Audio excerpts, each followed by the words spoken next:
M. Blumenthal, le secrétaire américain au Trésor, arrivait à Téhéran pour convaincre le Shah de geler le prix du pétrole. Depuis longtemps, le Shah s'est fait l'avocat d'un pétrole au prix fort, par besoin de ressources et par souci de l'avenir. Et ses vues ont été souvent opposées à celles de Washington. By problems, I don't think of the meaning of reading the problem, just the questions that should be discussed between our two countries. But we could not avoid to evoke other problems, the world problems. Yes. Yes, I hope that we can, and we've begun this morning and had a very good exchange of views, not just on bilateral issues, but really putting them into a world context. And that'll take all the time we have available. Lorsque le pétrole sera fini, vous serez mort.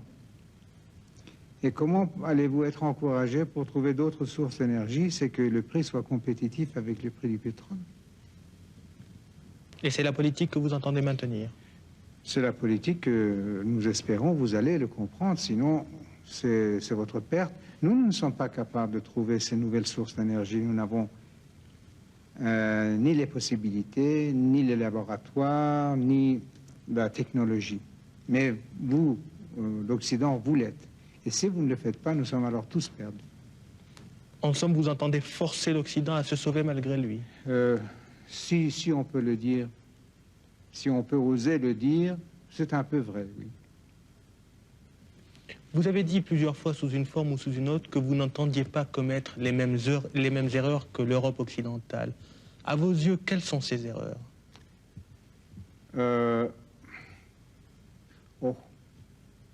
Évidemment, on peut répéter les mêmes phrases, la société permissive, le manque de discipline, la carence, le peu de travail, mais continuer le néocolonialisme sous une nouvelle forme. On peut dire toutes ces choses-là. Mais en faisant un résumé, c'est que vous dépensez ou vous recevez en solde plus que vous ne produisez. Évidemment, je ne parle pas de la Suisse, c'est un cas tout à fait particulier à cause de vos banques. Mais est-ce que cela peut continuer?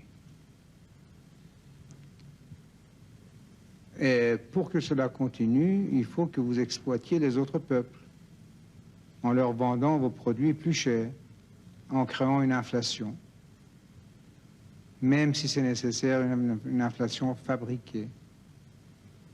Mais pendant combien d'années pouvez-vous continuer cela? En vous gonflant d'une façon artificielle et en anéantissant le tiers-monde. C'est impossible de continuer. Pourtant, le sort de l'Iran est lié indéfectiblement à l'Occident. Oui, oui. C'est au fond en tant que membre de la même société, du même monde, que je prononce ces paroles, non avec plaisir. Et pour vous, tout affaiblissement de l'Occident mettrait en danger ce que vous construisez ici? Malheureusement, c'est le cas. Et aussi, l'affaiblissement de mon pays aura une telle répercussion sur cette région du monde qui vous fournit l'énergie que vous aussi, votre avenir dépend de nous. C'est cet impératif d'un Iran fort et stable